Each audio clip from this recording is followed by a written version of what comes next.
Adelaide's eastern suburbs have long been a Liberal stronghold. Jack Patty, wonderful local MP. But with polls predicting a Labor landslide, not even the blue ribbon seat of Bragg was considered safe. Jack Patty. Party elders called in to shore up support on election day. Hard-working local member. He's the incumbent member, so I very much hope he wins. Alexander Downer was a long-time foreign minister in the Howard government. Morning.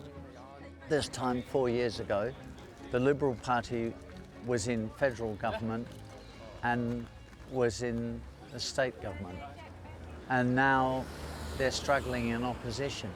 I mean, people hope that it will be the end of the Liberal Party. I don't think that their hopes will be fulfilled. Thank you. Ashton Hearn was installed as Liberal leader just 105 days ago in an attempt to avoid political oblivion. Perfect. We just had the leader of the Liberal Party. We just served her about 10 minutes ago.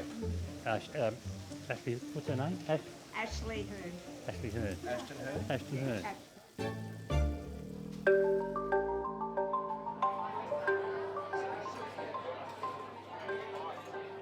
There's absolutely no doubt about it that things are tough and lessons must be learnt.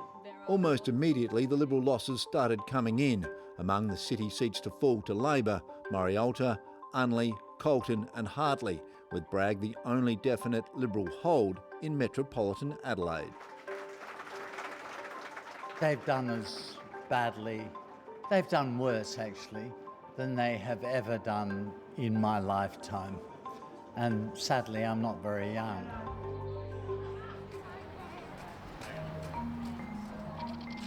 But another threat to the Liberals loomed. Major political parties, they come out with the same thing every election.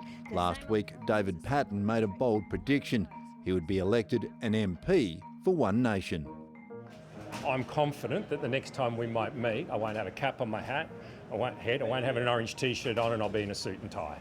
So yes, absolutely. Yes. Thanks for coming down and saying hello. No, that's all right. I've got to go vote, so... His confidence has proved well-founded. The ABC is predicting he'll claim Nadgerry as the party's first lower house seat in SA. Thank you. He's a huge fan. Right now, One Nation has led on primary votes across a number of regional seats. It looks like they have won at least one seat. They're probably on track to win a handful of them. 3 or 4 might be what we might expect at the end of the count as the most likely scenario. One Nation too polling well in Finnis, south of Adelaide, but preferences are expected to see independent Lou Nicholson win the seat on her second attempt.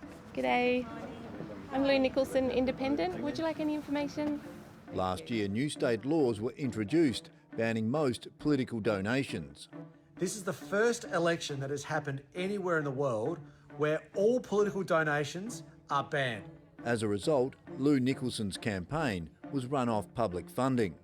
It's meant that I have received about $32,000 up front to use in the campaign. That's in 2 instalments. And it has meant that I don't have to ask for donations. In total, independents look likely to claim up to 4 seats, all in regional areas. Across the state, One Nation's primary vote surged to make it the second most popular party behind Labor. You're the best thing that's happened in Australia. The last time I saw a crowd like this was when we won 11 seats in Queensland in 1998.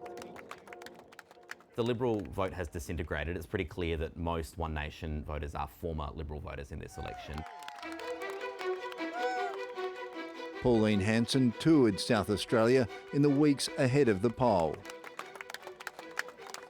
But the One Nation campaign wasn't without controversy.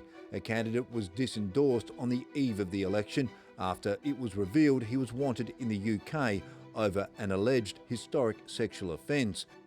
Questions were raised too about Ms Hansen and Mr Bernardi's use of a jet during the campaign that was provided by a company owned by mining magnate Gina Rinehart. How does it work? You're paying Gina Rinehart's company? How does it work? In the end, I'll get a bill for a flight and I'll pay my bill.